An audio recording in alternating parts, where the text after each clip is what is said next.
Tour de 1992 intentó aportar su grano de arena en el proceso de la Unión Europea y su desarrollo como comunidad económica. 7 naciones formaron parte de un itinerario que sumó casi 4.000 kilómetros, aproximadamente 2.500 millas. Su punto de partida por primera vez en su historia fue San Sebastián, en el norte de España. La etapa prólogo de 8 kilómetros reunió a 216 corredores de 20 países en 24 equipos.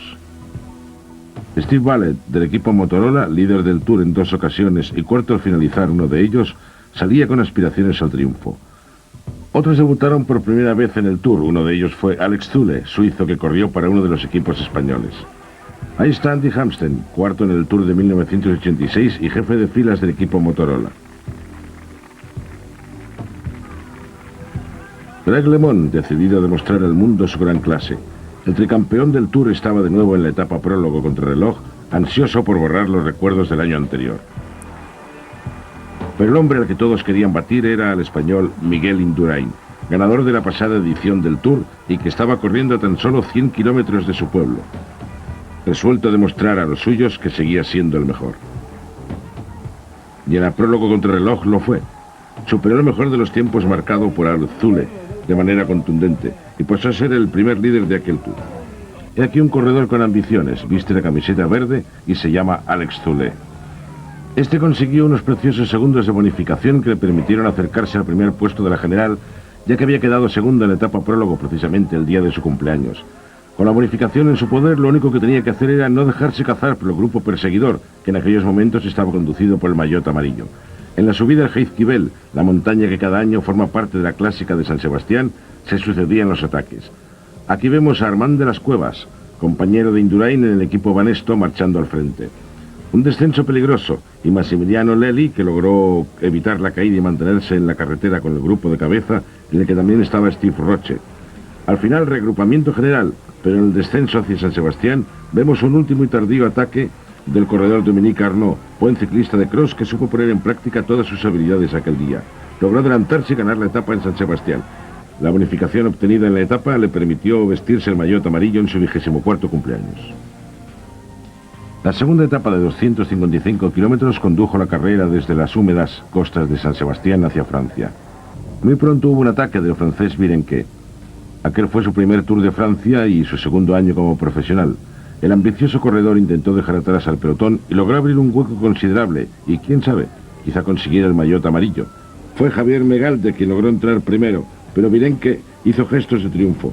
Sabía perfectamente que era el nuevo líder, y eso es muy importante, sobre todo si eres francés y llegas convirtiéndote en líder en la primera etapa francesa. Vean a Richard Virenque con lágrimas de alegría en su cara. Fue el momento más feliz de su vida, dijo, tengo le maillot jaune, el jersey amarillo. Y ahí estaba la prueba. Richard Virenque era el nuevo líder del Tour de Francia. Una caída en bloque. Por lo menos 20 corredores cayeron al suelo. El que está caído a un lado de la carretera es Hamlin, el ganador de Burdeos. Ese otro es Gary de Fis, dolorido por la caída. También vemos algunos corredores del equipo italiano GB. Sí, definitivamente es Hamlin, no tiene muy buen aspecto. Su pierna izquierda parece estar en muy malas condiciones. Pero volvamos al grupo de cabeza en medio de la lluvia y a los pies del Atomium, construido con motivo de la Expo del año 1985 en el centro de Bruselas. Esta fue la llegada. Los 4 escapados llegaron con mucha ventaja sobre todos los grandes que habían quedado en el pelotón. De los 4 que vemos, Jalabert es el sprinter. Un sprinter francés sería el ganador en Bruselas. Jalabert ganador. En segundo lugar, Claudio Capucci. Detrás, Brian Holm. Y por último entró Greg LeMond. El esfuerzo le supuso a LeMond la 5ª plaza en la general y que los franceses siguieran molestándole una vez más. Esta fue la primera etapa crucial, la contrarreloj. Tenía 65 kilómetros. Gianni Bugno había dedicado toda la temporada a ganar el Tour a expensas de todo lo demás, y ahora tendría que probar que el sacrificio había merecido la pena. Tendría que demostrar que en todos los controles sus tiempos eran excepcionales. Greg LeMond llevaba el dorsal 51, número que había dado más vencedores del Tour que ningún otro. Con él tenía la responsabilidad de mantener la leyenda.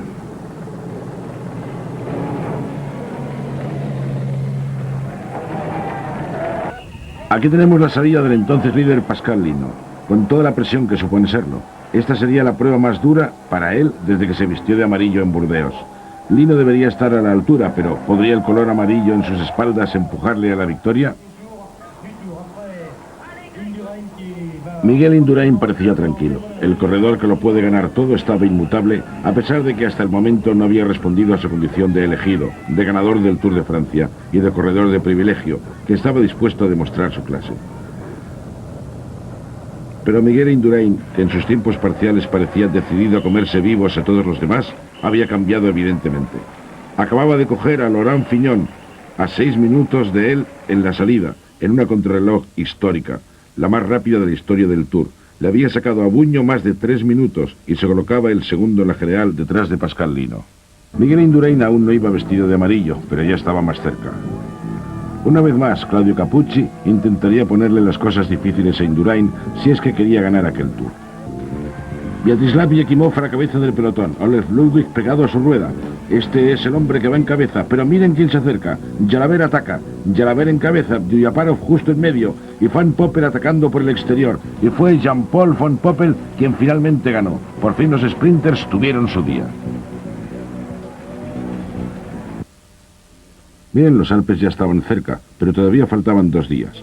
En la 11ª etapa hubo algunas subidas y 249 kilómetros y medio. Miguel Indurain, satisfecho con la etapa del día anterior, se relajaba por el momento cerca de Steve Roche en la parte de afuera. Pero no había duda de que Laurent Fignon está inspirado en la ascensión al Gran Balón. Vemos al final del grupo al ruso Kornichev, al que había dado caza. Fue una buena etapa la del español del equipo Class, Arsenio González. Fignon, con su endiablado ritmo en aquellas rampas, logró por fin quedarse solo en la ascensión al Gran Balón, aunque todavía faltaban 50 kilómetros hasta llegar a meta. Ver la pancarta en el punto más alto le dio fuerzas al francés. Hacía mucho tiempo que no se veía a Laurent Fignon tan agresivo. Quizás su nuevo equipo, el Gatorade, le había dado alas.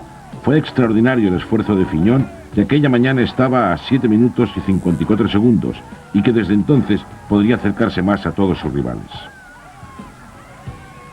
Más atrás, en otras rampas del Gran Balón, iban a tener que hacer un gran esfuerzo si querían cazar a Fignon una vez que éste pasase por la cima situada a 1424 metros. Aquella fue la 5ª vez en la historia del Tour en la que se pasaba por la cima del Gran Balón. La primera fue en 1969 y fue el corredor belga Luis Van Elte quien lo hizo en primer lugar. Este ganó el premio de la montaña 6 veces, igualando el récord del español Federico Martín Bahamontes.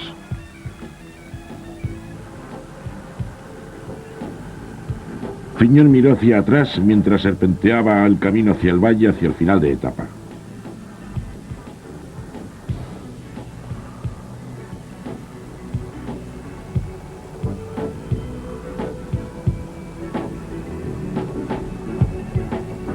Vemos a Javier Magrialde, que intentó contactar con Fignon. Reconoció el peligro que suponía la escapada del francés, pero esa era mucha escapada. Laurent Fignon recibía instrucciones de su director de equipo. El pelotón se acercaba, pero todavía mantenía 30 segundos de ventaja sobre el resto. Necesitaba algo más si quería sobrevivir al ataque de los hombres del pelotón, roto en pequeños grupos en el rápido descenso. Ahí vemos lo que quedaba de él, no más de 40 o 50 corredores, entre los que estaba Hemner, que no pudo saltar a la caza. En ese grupo estaba el rey de la montaña, Claudio Chiappucci, al parecer sin rival para el título, marchando junto a los hombres del equipo Banesto. Formado por excelentes corredores, el equipo Banesto, con especialistas en prácticamente todas las disciplinas, estaba resultando ser uno de los más fuertes.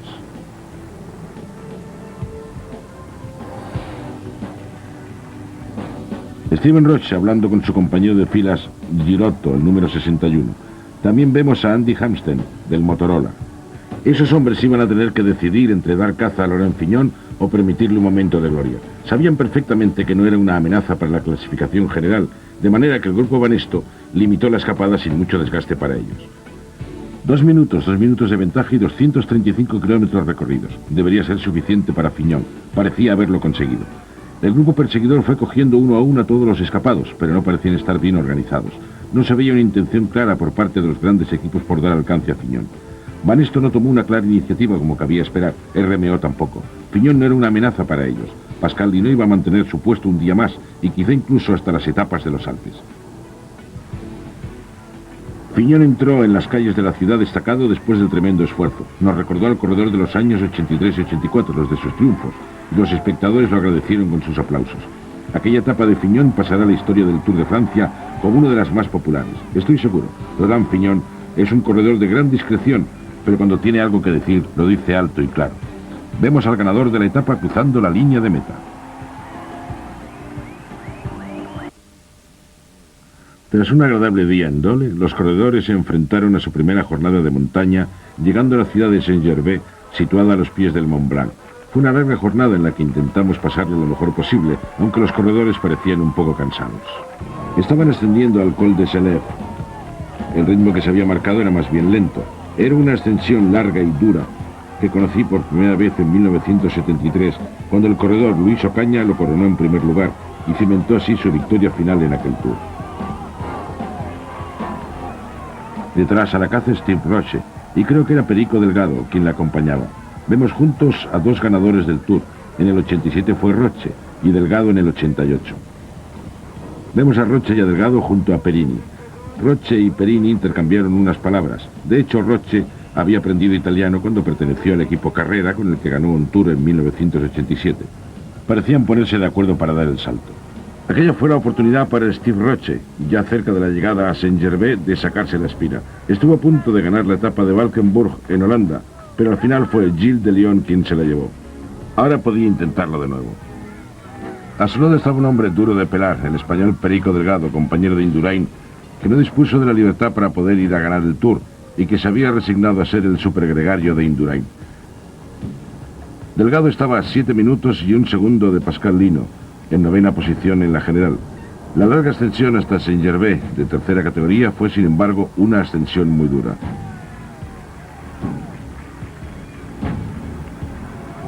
Vemos la pancarta de 5 kilómetros a meta. El ritmo que había impuesto Roche había dejado atrás a Filippo y a Perini, y Delgado parecía tener problemas. Jaerman miró y observó a Delgado a la expectativa. De pronto fue Delgado quien arrancó con fuerza en lo que parecía ser un tirón de prueba. Pasó por la izquierda seguido de Jaerman, pero Steve Roche se quedó clavado. No pudo cambiar el ritmo que había llevado durante toda la ascensión. Delgado se alejó seguido de Jaerman, lo que daba a este la oportunidad de ganar la etapa, ya que es bien sabido que Perico Delgado no era, ni mucho menos, un sprinter. Delgado intentó dejarlo atrás en la subida, pero la ascensión no era lo suficientemente dura para el campeón español. Y digo campeón porque realmente lo era, aunque en aquellos momentos el campeón de España no era otro que Miguel Indurain, y desde un poco antes del comienzo de aquel Tour. Ya muy cerca de la llegada, Delgado, en pleno esfuerzo a los pies de los Alpes, condujo hacia la meta al Ralf Jaerman, otro gran escalador que estuvo a punto de ganar la etapa de Valkenburg. Vemos el tramo final y la posibilidad de ganar la etapa. ¿Podría conseguirlo? Jaerman atacó y Delgado no pudo con él. Ralf Jaerman lo consiguió aquella vez. Había esperado hasta el último momento y entró vencedor y feliz. Volvamos a la carrera. Pascal Lino debía sentirse bastante inseguro. Los 165 supervivientes tomaron la salida en Saint-Gervais, en dirección a Italia, Jazz-Strier. Debían enfrentarse a un puerto de segunda categoría, 3 de primera y 1 de cuarta, la ascensión al Col de l'Eseron. Cuando le mencioné a Greg LeMond ese puerto antes de comenzar el Tour, ni siquiera había oído hablar de él. Pues bien, a partir de entonces sabría de lo que estaba hablando, de una etapa que era prácticamente una constante subida. El primer ataque se desencadenó nada más iniciarse la etapa. Su protagonista, Claudio Chiappucci, el que nunca descansa. Vemos a Chiappucci pasar en primer lugar por el Col de Cessy, a solo 31,5 kilómetros de la salida. Dejó atrás un puerto de segunda categoría y continuó con su ataque, que comenzó casi con la bajada de bandera. En aquel rapidísimo Tour nadie estaba dispuesto a rendirse, no había tregua. Fue un Tour maravilloso y una gozada tener que informar de la constante lucha.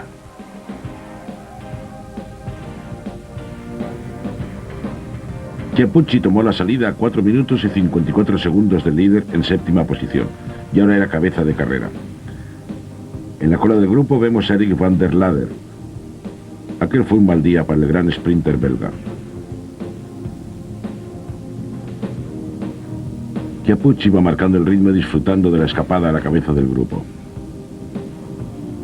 Vemos a Pello Ruiz Cabestein a la derecha de la imagen. El ciclista español corría en un equipo italiano y, por cierto, habla un inglés casi perfecto. También vemos a Thierry Clavarola, el pequeño francés que fue a la cabeza de la clasificación de la montaña y que ahora lideraba a Chiappucci. Clavarola iba al frente de una escapada que parecía buena. Chiappucci sabía que su ventaja iba aumentando rápidamente y forzó la marcha de un grupo cada vez más estirado. Clavarola tuvo un destacado papel en Estados Unidos en el Tour du Pont de aquel año, corriendo para Greg LeMond, que acabó vencedor del mismo.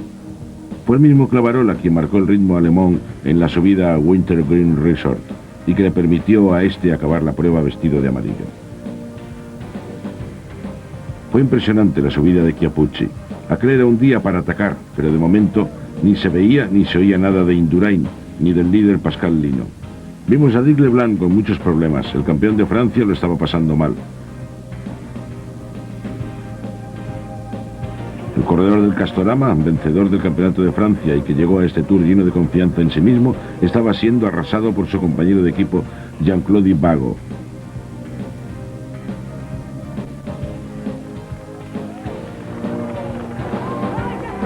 La etapa siguió en su constante subida hacia lo más alto de los Alpes. Fue extraordinaria la escapada de Chiappucci. No parecía importarle el mañana. Simplemente atacaba con todas sus fuerzas hasta el límite de sus posibilidades.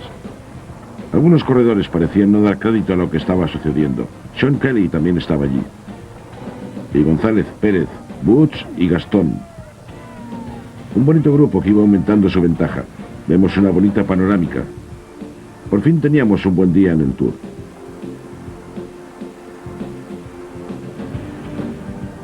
Laurent Fignon, el ganador de una etapa, ahora se conformaba con poder seguir a rueda de Miguel Indurain. Este seguía sereno y frío. Greg LeMond estaba corriendo mejor que otros días. Y el número 29, Fabio Coscioli, corría por primera vez el Tour con más de 30 años. Este corredor no estaba dando el resultado que se esperaba de él, aunque tuvo sus momentos en aquel Tour, nunca supuso una amenaza para el maillot amarillo.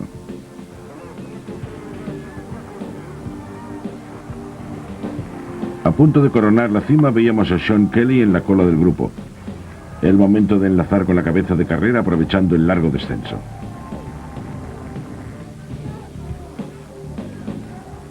El pelotón llegó a 1 minuto y 10 segundos de los escapados.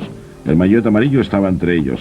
El corredor solitario era el británico Sean Yates, que corría entre los escapados de cabeza y el pelotón. El corredor del Motorola era el campeón de Gran Bretaña, campeonato que tuvo lugar en Bath. Yates iba formando parte del grupo de cabeza cuando estaba compuesto por 15 corredores, pero se quedó descolgado en la subida. Ahora tendría que decidir si quería enlazar con ellos de nuevo. Pasó por la cima a pocos segundos del pelotón, aproximadamente a 1 minuto del grupo de escapados. Ahí estaba Sean Yates, hizo un gran descenso. El británico es un corredor lleno de sorpresas. Supo demostrar su clase en diferentes ocasiones y era el hombre fuerte del equipo Motorola. Cuando necesitaba pura velocidad, allí estaba Sean Yates, a la cabeza. Pero aquel día formó parte de un ataque muy temprano y en la etapa más infernal del Tour hasta el momento. Tuvo que hacer malabarismos para meterse entre los coches en aquellas carreteras estrechas y consiguió sin mayor problema llegar al grupo de cabeza. Más tarde nos enteramos que en el descenso, Sean fue testigo de la caída de Iñaki Gastón. No había ninguna cámara para poder filmarlo, pero Gastón, que formaba parte de aquel grupo, se salió de la carretera en una curva y se golpeó en la cara rompiéndose la mandíbula. Desgraciadamente tuvo que ser trasladado en helicóptero hasta el hospital más cercano. El español se quedó fuera del Tour, precisamente cuando había entrado, aunque brevemente, a formar parte de los elegidos. Este fue el hombre causante de todos los problemas. Iba encabezando la subida al siguiente puerto, el Col de Lesegón, lo cual ya eran palabras mayores. Fue precisamente en esa zona donde en el mes de febrero se habían celebrado los Juegos Olímpicos de Invierno, en Albertville, aunque entonces no tenía ese aspecto, ya que estaba cubierto por la nieve. Fíjense en el ritmo endiablado del rey de la montaña. Aquel hombre estaba poniendo en serios apuros a Pascal Lino, que todavía estaba en el camino de ascenso al Col de Leserón. Claudio Cappucci no esperó al final de la etapa para lanzar su ataque. Lo hizo desde el principio, al igual que en otros tours. La consternación debía afectar a los líderes. El grupo en el que iban los mejores intentó reagruparse. Greg LeMond estaba allí, pero tenía problemas. Intentaba no quedarse descolgado. Pero más arriba se encontraba el grupo de Miguel Indurain. Vean la diferencia en el ritmo de ascenso. Allí estaba Miguel Indurain en el centro de la imagen, subiendo con gran seguridad. Alonso marchaba a su derecha y Robert Millar, con la cremallera hasta abajo, intentaba seguir el tren. Le Mans lo estaba pasando francamente mal, igual que en la subida a los Pirineos el año anterior. Le Mans parecía estar yendo hacia atrás y de manera alarmante. Fue una pena. Mi opinión personal es que temía tanto las etapas de montaña que constantemente intentaba ganar tiempo en las etapas llanas para compensar las pérdidas que pudieran tener lugar en la subida en los Alpes, pero no pudo ser. Ese fue el hombre que machacó a Le Mans, Claudio Chiappucci, segundo en el Tour del año anterior y segundo en los dos últimos giros. Él fue quien lanzó el mortal ataque, nada más bajar bandera. Lo estaba haciendo todo sin ninguna ayuda. El grupo que comandaba quedó roto en la subida del Esegón, un gran pico que llevaba a los corredores hasta los 2.770 metros de altura y que ese día se ascendió por sexta vez en la historia del Tour. La última vez fue en 1963, lo que significaba que ninguno de los corredores profesionales de aquella nueva generación lo había subido antes en el Tour. Vemos a Chiappucci cruzando la cima. Fue el primero en coronarla, sin lugar a dudas y con gran autoridad. Fue magnífica la escapada de ese hombre. También la de Pascal Lino, que se vio obligado a subir como no lo había hecho nunca para defender el maillot amarillo en su 10º día. 10 días que parecían meses desde que se vistiera de amarillo en Burdeos y que se vio obligado a defender con honor ese maillot en la alta montaña. Chiappucci, a su ritmo, mantenía la ventaja en el descenso, ventaja que le supuso ser el líder virtual en aquellos momentos. El resto de los hombres iban a tener que hacer algo si querían evitarlo. En la cima del Col del Serón vemos a Conti. Roberto Conti, por delante de Richard Virenque, iba a 2 minutos y 27 segundos, y Pascal Lino, que se defendía bien, había pasado con Coccioli a 2 minutos y medio. Ese era el grupo de Indurain, Buño, Roche, Delgado y unos 35 corredores más. Le Mans iba al rebufo de esos corredores que pasaron por lo más alto a 3 minutos y 45 segundos. De todos modos, no era mucho tiempo si tenemos en cuenta que todavía quedaba mucho por subir en aquella etapa hasta Sestriere. Vimos a Greg renqueante pero aguantando. Agarró el periódico que le ofrecieron para el descenso que inició 18 segundos más tarde que el grupo de Indurain. Así pues, Le Mans iba un poco tocado, pero manteniéndose y animado por las banderas americanas que le esperaban en la cima del Col de l'Eserón.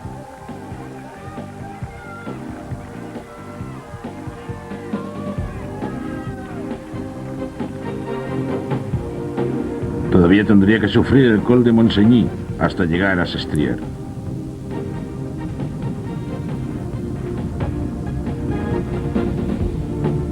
Bueno, ¿dónde estaban ahora los que se rían de Chiappucci? Ya no podían reírse de él. Aquel corredor no sabía lo que era rendirse, eso sin olvidar que íbamos hacia Italia, y eso le atraía con la fuerza de un imán. En 1952, Sestriere también fue fin de etapa, y el ganador no fue otro que el gran Fausto Coppi, según algunos el mejor ciclista de todos los tiempos. Coppi estaría orgulloso de la manera en que aquel joven corredor estaba echando el resto en el Tour de Francia. Buño parecía estar desconcertado y sin saber qué hacer al lado de su compañero Alonso. La actuación de Buño en la contrarreloj de Luxemburgo, en la que perdió 3 minutos y 40 segundos, defraudó a la afición y le debió dejar muy bajo de moral para el resto del Tour. He mencionado a Alonso cuando en realidad quería decir Rondón. Abelardo Rondón, del equipo Gatorade. Alonso era compañero de Indurain en el Banesto. Ahí estaba el joven Tarnís al fondo de la imagen, del que tampoco habíamos visto mucho hasta el momento. Tarnís formaba parte de un selecto grupo de corredores, un grupo que cada vez estaba más estirado y continuó su dura marcha. Hubo un ataque de Buño ayudado y lanzado por otro gran escalador, Rondón, pero Indurain no tuvo problemas para alcanzar la rueda del campeón del mundo. Así pues, no había duda de quién era el enemigo de Indurain en aquel Tour.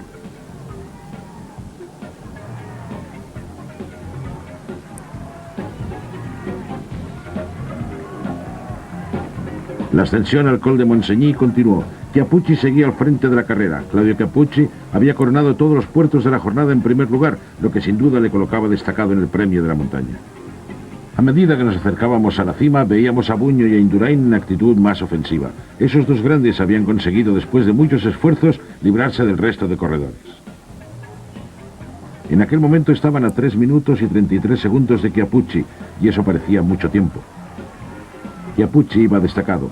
pero mucho más atrás estaba Lino, que había empezado a flaquear en el col de Montseny. Andy Hampsten corría mucho mejor. Aquí le vemos pasar junto a Franco Bona, que iba en cuarta posición, a un poco más de 4 minutos del virtual líder, Claudio Chiappucci.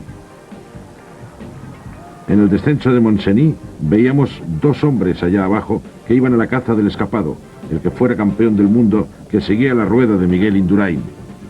El maillot amarillo, Pascal Lino, llevaba un retraso de 5 minutos y medio con respecto a Chiappucci, lo que lo dejó fuera de combate. De hecho, el italiano podía ser el nuevo líder del Tour. El único hombre que debía preocuparle era el mismo que estaba preocupado por él, Miguel Indurain, que parecía decidido a darle caza. Aunque eso era mucho decir. Indurain y Buño habían sido alcanzados por Hampsten y Bono. ¡Qué barbaridad! Fíjense en la cara de Chiappucci, subiendo el último puerto de Sestriere.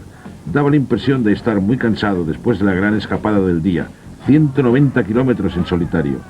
Chiappucci no debía desfallecer. Su gesta pasaría a la historia como una de las más grandes escapadas de todos los tiempos.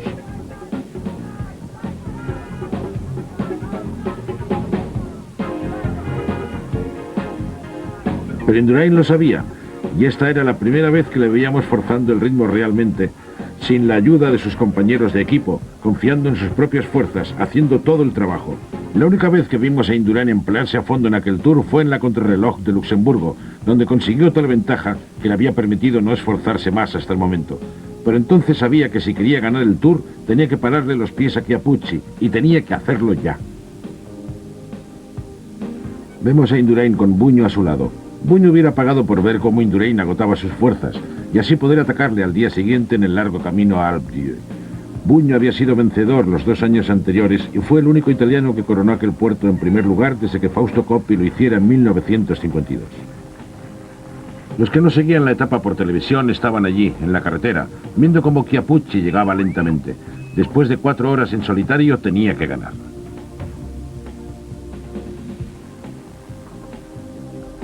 Buño tenía problemas. Franco Bona había metido la quinta y había dejado a Buño sin aliento para responder, pero Indurain se había dado cuenta de ello. Buño no estaba corriendo bien, había estado siguiendo a Indurain, pero incluso eso parecía ser demasiado para él. No debía de estar muy satisfecho de su actuación en aquel Tour.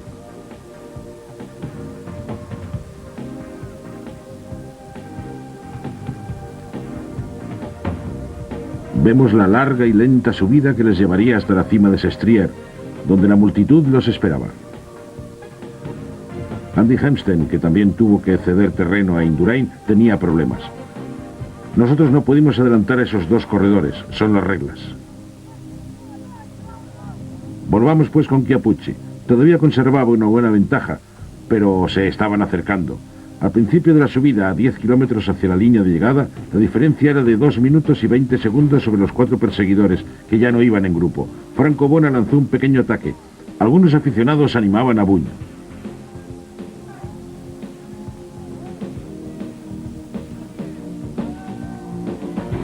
Indurain trató de cerrar el hueco que le separaba de Chiappucci. Fue una lucha de hombre a hombre. A Indurain no le preocupaba la llegada, solamente la ventaja que le llevaba Chiappucci, que incluso podría conseguir vestirse de amarillo en aquella etapa. El hasta entonces líder Pascal Lino tenía graves problemas y estaba perdiendo mucho tiempo. Después de la maravillosa etapa de Chiappucci, habría un nuevo líder en el Tour.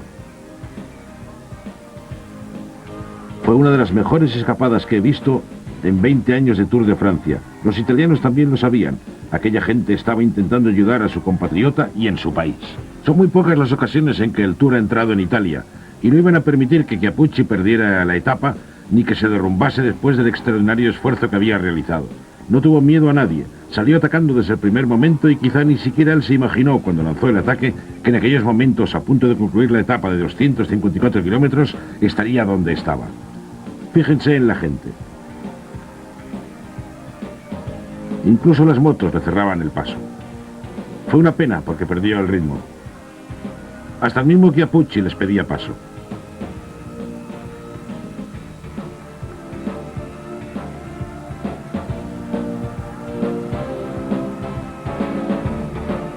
Chiappucci no solamente buscaba la victoria, cada pedalada que daba quería convertirla en segundos de diferencia, pero Indurain estaba decidido a reducir la ventaja. A todo esto, Bona estaba perdido entre estos 2 corredores, mientras la cámara sigue la lucha de poder a poder. Indurain sabía que si seguía controlando a Chiappucci, en aquella etapa podría vestirse de amarillo.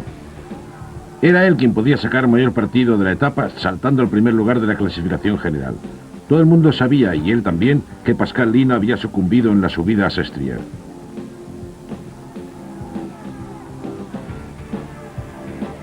Claudio Cappucci intentaba desesperadamente aumentar la ventaja sobre Indurain. Era el último kilómetro. Indurain se acercaba lentamente.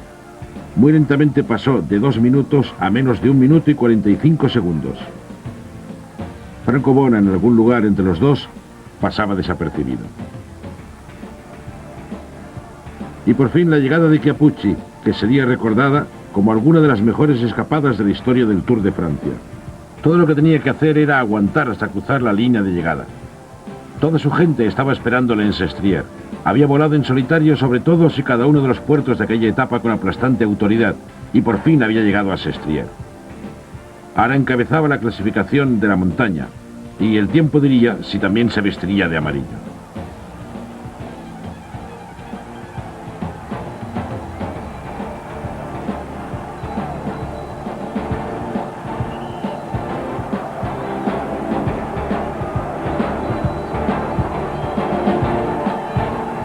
Y observen la llegada, vítores y aplausos para el protagonista de aquella gesta del Tour de Francia, y a la manera del gran Fausto Coppi, el campeonísimo. Ya había pasado la gran historia del Tour y la expresión de su cara lo decía todo. Por fin vemos salir a la luz a Bona, perdido en la batalla entre Indurain y Chiappucci. Franco Bona llegó a 1 minuto y 34 segundos de Chiappucci, y detrás de él, casi pisándole los talones, llegó Indurain, a aproximadamente 1 minuto y 45 segundos, lo que significaba que era el nuevo líder a partir de entonces. Pascal Lino venía con un gran retraso, así que el nuevo maillot amarillo era Miguel Indurain. Por fin llegó la etapa de la que todo el mundo hablaba desde que se conoció la ruta del Tour el mes de octubre del año anterior. Era la gran etapa del Alpe d'Huez, con la terrible ascensión al Col d'Olivier, el Col de Croix de Fer y el mismísimo Alpe d'Huez. Todo empezó en Sestriere. Después de solo 7 kilómetros ya se encontraban atacando las rampas del Mont Gener. La etapa del día anterior había sido devastadora. 18 corredores menos tomaron la salida, algunos abandonaron y otros fueron eliminados. El equipo Banesto intentó controlarla y ordenar la carrera al servicio del nuevo maillot amarillo Miguel Indurain. Todo el mundo estaba de acuerdo en que aquella era la manera de correr la etapa. Siendo el líder tenía que defender su puesto. Pero ¿qué pensaría Claudio Cappucci, el corredor que debería estar extenuado después de una escapada de más de 200 kilómetros? Vemos el rostro de Miguel Indurain, siempre impenetrable. Pero no es el caso de Greg LeMond. Su rostro lo dice todo. Con problemas desde el inicio de la escalada, tuvo que ser ayudado por Gilbert Duclos-Lassalle, el corredor que tiraba de él, su fiel compañero de equipo, ganador aquel año de la clásica París-Roubaix. Claudio Cappucci, al que no parecía haberle afectado la larga escapada del día anterior, corría junto a Miguel Indurain. Millar también estaba en aquel grupo. No muy lejos estaba Pascal Lino, que en la etapa anterior perdió el jersey amarillo. Greg LeMond, que parecía estar acabado, marchaba en solitario al principio del puerto. Lassalle parecía haberle abandonado.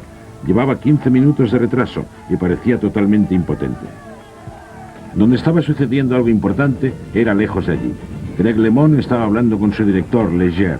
Estábamos en el pueblo de Saint-Jean-de-Maurier, la zona de avituallamiento. Efectivamente parecía que este iba a ser el fin para LeMond. Rechazó la bolsa, no continuaba. Realmente no tenía otra alternativa. Si hubiese continuado, seguramente hubiera sido eliminado del Tour aquel día. Fue una triste historia. Greg LeMond, el tricampeón del Tour, se vio obligado a abandonar por vez primera en su vida. Se había quedado sin fuerzas. Todas las promesas que había hecho antes de comenzar la prueba habían sido rotas. El calor era sofocante, y cuando subían el Col de la Croix de Fer, todavía les quedaría el monstruo de Alpe d'Huez y su larga subida. Un bonito grupo de ases, Claudio Cappucci, el actual rey de la montaña, con sus característicos movimientos, al lado de Miguel Indurain. Robert Millar todavía ahí, pasando en último lugar por la cima. Claudio Cappucci, entre la muchedumbre, entrando en la zona de chalets, y el otro, Hamsten, a 1 kilómetro de la meta. Este fue ganador de la Vuelta a Suiza en 2 ocasiones y ganador del Giro en 1988. Quizá ese corredor no ganará el Tour, pero seguro que en aquella jornada iba a escalar un montón de puestos en la general. Salió en 8ª posición, pero aquella etapa supuso un gran salto. No había dicho que no quería pensar en la etapa que estaba corriendo, pero seguro que ya lo tenía planeado. Hampsten y el equipo Motorola el año anterior ganaron una etapa. Fue el primer año bajo la tutela de Phil Anderson. Pero ahora Hampsten les estaba proporcionando la mejor etapa que pudieran haber deseado. Miró hacia atrás y no vio a nadie. Hampsten fue aclamado por el público en un día fantástico. Bona entró en segundo lugar y Boyer y Nievens no mucho después. Ese fue el orden de llegada en l'Alpe d'Huez. La figura del día, no había duda, Andy Hampsten. Fue el mejor día de su vida como profesional. Después de la batalla de los Alpes quedaban 133 supervivientes de los 216 que empezaron en San Sebastián. Ahí está Alan Piper. Hoy las cosas van a ir un poco más relajadas. La gente está un poco más tranquila. Bueno, al menos lo estaba a la salida. Aunque supongo que puede pasar cualquier cosa. Hoy es el último día de peligro. Y después, directos a los Campos Elíseos. A París. El domingo por la noche iré a un restaurante mexicano. Me voy a ir a bailar con la primera que me encuentre. Y él llevará el vodka. De acuerdo, Alan. Nos veremos en los Campos Elíseos. La lluvia apareció otra vez. Montoya se cayó al intentar ponerse el impermeable y casi derriba al compañero que con suerte logró mantenerse en pie. Ahora repetía la victoria en otra montaña, la Bourboule. Era la primera vez que el Tour pasaba por ahí. Qué pena no haber podido seguirle en la ascensión, pero en esos últimos metros pudimos verle. Estaba a punto de llegar, llevaba casi un minuto de ventaja sobre los demás corredores. Salió de la nada, ahí estaba el gran profesional, se caló la gorra y consiguió su etapa.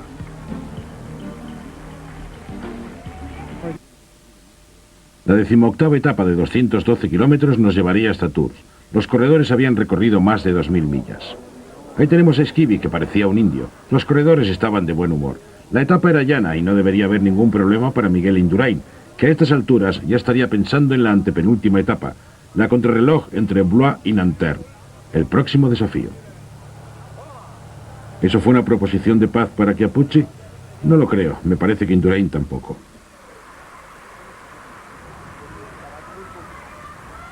La carrera continuó a gran velocidad, pero ¿qué le sucedía a Alan Piper? Estoy furioso. He intentado escaparme por lo menos 5 veces y estos me preguntan que por qué lo hago.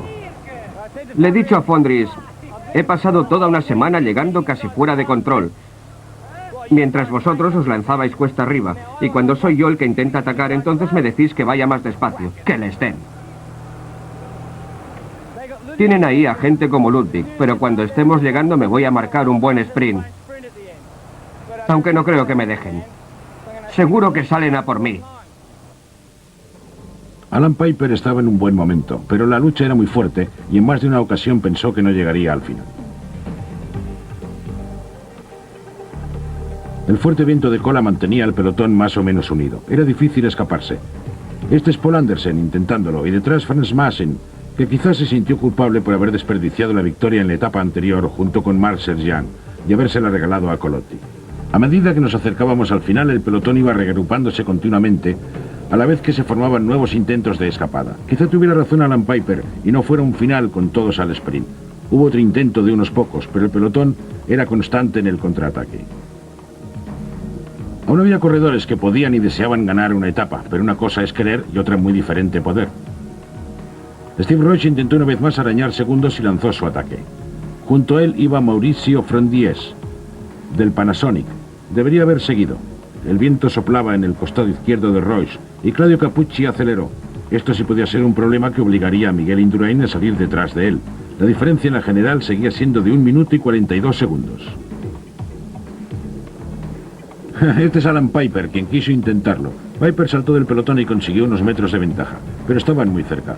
Piper siguió, quiso cumplir su palabra. Seguiría intentándolo hasta que se aburrieran de él y con un poco de suerte se rompiera la cuerda. Pero como ven, el pelotón estaba pegado a él en esa meta volante. Aquel año se decidió suprimir los tiempos de bonificación en las metas volantes y los grandes favoritos no se molestaban en disputarlas. El pelotón poco a poco fue formando una piña. Un pelotón de 130 corredores no tenía nada que ver con los 216 que tomaron la salida en San Sebastián. Una vez más fueron los hombres que no tenían ninguna posibilidad para la clasificación general los que intentaron ganar la etapa. La cuestión era probar. Alberto Eli, del equipo Ariostea, y creo que el otro fue Frisan, son los que iban delante. Pero también otros corredores. Ya estábamos llegando a Tours y enfilando la larga recta hasta mitad. Vemos al francés Thierry Marie, sorprendentemente a la cabeza del pelotón, y a Needham pegado a él, muy bien situado. Acacio da Silva, en la parte derecha de la imagen, inició el sprint. Needham estaba a su lado, y Marie continuaba muy fuerte. Acacio da Silva, maillot amarillo en Luxemburgo hacía 2 años, iba en cabeza. Needham intentó llegar a su altura y Marie corría en el extremo. Aparecieron más sprinters, Museu, Ludwig, Jalabert, estaban todos ahí. Pero Marie iba a poder con todos. Marie llegó primero, eso sí que fue una sorpresa. Marie entró vencedor delante de Needham. Museu fue tercero y Olaf Ludwig cuarto. Sin cambios en el general, Hamsten mantenía la tercera posición. Llegamos pues a la segunda gran etapa contrarreloj, 64 kilómetros desde Tours a Blois. Aquel debía ser el día en que viéramos a Miguel Indurain confirmar su posición como ganador del Tour de 1992. El corredor que acababa de tomar la salida era Steven Hatch. Este era otro Steven Roach, que se aproximaba a la línea de llegada. El tiempo marcado, 1 hora, 16 minutos, 32 segundos. Desde luego no iba a ser el mejor tiempo del día. Claudio Capucci, que el año anterior nos sorprendió a todos en la última contrarreloj, marcando el mejor tiempo en el primer control, aquel año no fue ni la sombra de Miguel Indurain, que parecía estar volando. Capucci estaba muy cerca de ganar el premio de la montaña por segundo año consecutivo y de acabar el Tour en una excelente posición. Esa era su meta. Buño por fin había despertado. Entró marcando el segundo mejor tiempo en los diferentes controles y haciendo una etapa digna de su clase detrás de Indurain. Nada recordable el gran fracaso de la primera contrarreloj. Pero Indurain estaba en su elemento. A este hombre le das una bicicleta, lo dejas correr solo y sin lugar a dudas es hoy por hoy el mejor contrarrelojista que hay en el mundo. Capucci estaba llegando al final. Su tiempo estaría dentro de los 6 mejores del día, pero había cedido casi 3 minutos a Indurain, al que vemos detrás casi a punto de cogerle.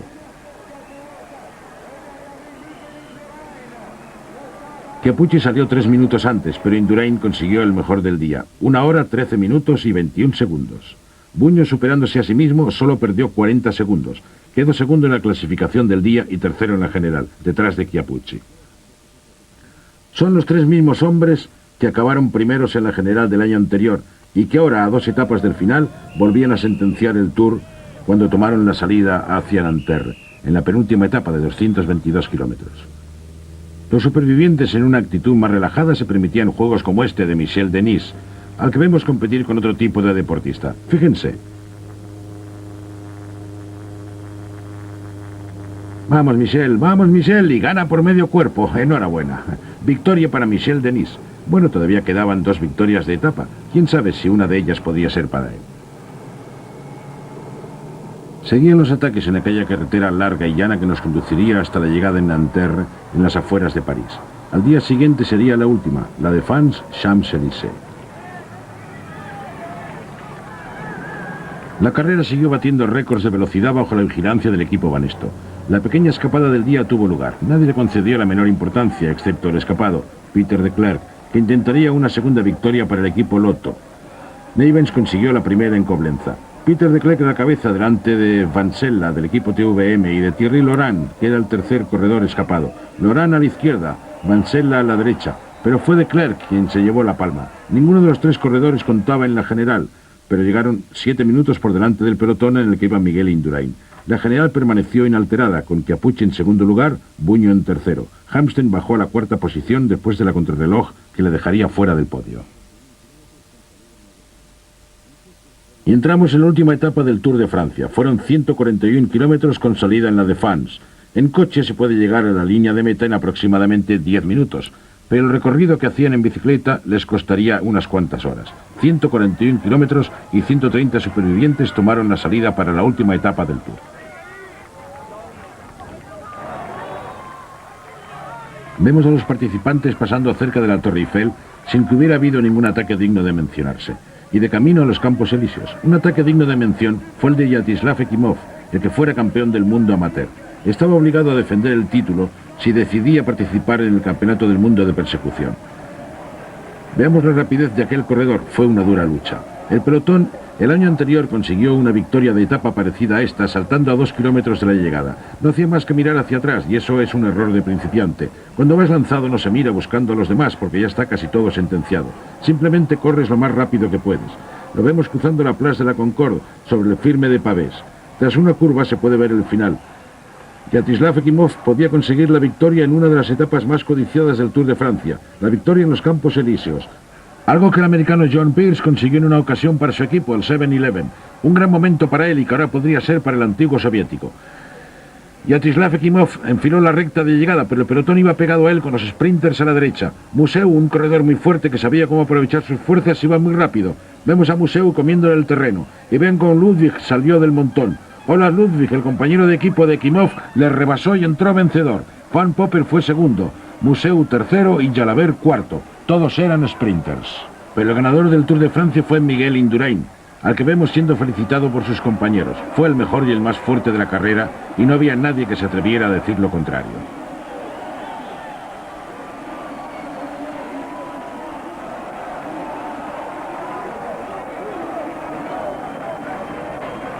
Los mejores aplausos en los Campos Elíseos fueron para el ganador del Giro y del Tour, el primer español que conseguía el doblete el mismo año. Los franceses también tuvieron su campeón, Laurent Jalabert, que quizá un día fuese el ganador del Tour. Era un corredor excelente y muy completo, el ganador a los puntos por delante de Museu. Fue una gran contienda la de estos dos hombres, que al final se decantó en favor de Jalabert. Claudio Capucci ganó el premio de la montaña por segundo año consecutivo. Era un estupendo profesional. Supo mantener el interés de todos los seguidores del Tour desde el principio hasta el final. Su gran hazaña, sin lugar a dudas, fue en la etapa de Sestriac. Fue el ganador del premio de la montaña con todos los honores y con una gran diferencia sobre el francés Richard Virenque y el italiano Franco Coccioli. Pero el hombre que se llevó lo mejor en los Campos Elíseos y la mayor ovación del día fue Miguel Indurain, ganador del Giro y del Tour para España. ¿Podría conseguir el campeonato del mundo e igualar a Eddy Merckx en su gran hazaña? Todo lo que nos queda ya es disfrutar del desfile de los corredores que se disponen a dar la vuelta de honor, aquí en los Campos Elíseos. Pueden estar seguros de que cada uno de los 130 corredores que han llegado hasta aquí se lo merece. Ha sido un tour francamente duro. Un tercio de los participantes tuvo que abandonar. Espero que hayan disfrutado del vídeo del Tour de Francia de 1992. Hasta una próxima ocasión en la que nos volvamos a encontrar, nos despedimos de ustedes.